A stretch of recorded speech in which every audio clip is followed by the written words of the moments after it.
Okay, hey everyone, back again. We're going to continue our discussion about tuberculosis, talking about risk factors and populations at risk. Risk for what, actually?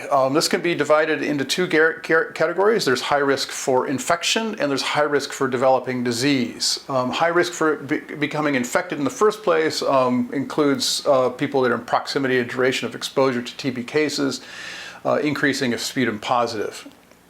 Developing disease is a bigger issue in the sense that there's more factors involved than simple exposure.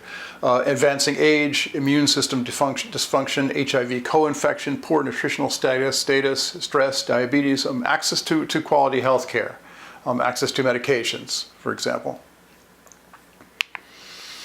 High-risk groups in the U.S. include low-income people, homeless folks, people in prisons, people living in crowded institutional situations, malnutrition, and poor access to health care.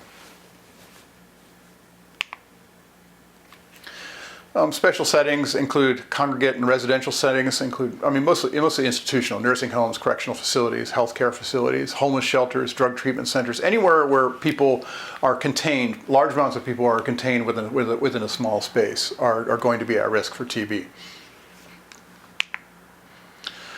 Very high risk in correctional facilities. This may be due to inmates who come from low socioeconomic backgrounds, come from high-risk backgrounds to begin with, who come in with TB infections, even asymptomatic, and then transmit it on to other people. Increasing number of inmates are infected with HIV. Overcrowded facilities promote the spread of TB.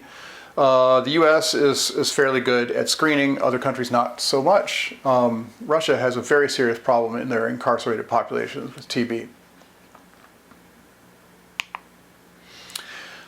IDU interactions, injected drug users are more likely to be exposed to TB, become infected, and develop a disease due to certain risk factors, including being locked into institutional living environments, having poor access to health care, having a higher risk of HIV infection, having a weak immune system due to injecting drugs, and possibly poor nutrition.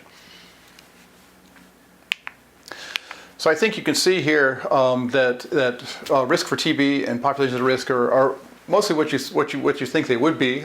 People who come from poor socioeconomic backgrounds, who are living in sort of risky lifestyles to begin with, not necessarily a choice. Of course, addiction is a disease, as we know. So anyway, that is TB risks, risk factors, and populations at risk. We're going to move on to the next video about TB. Thank you very much.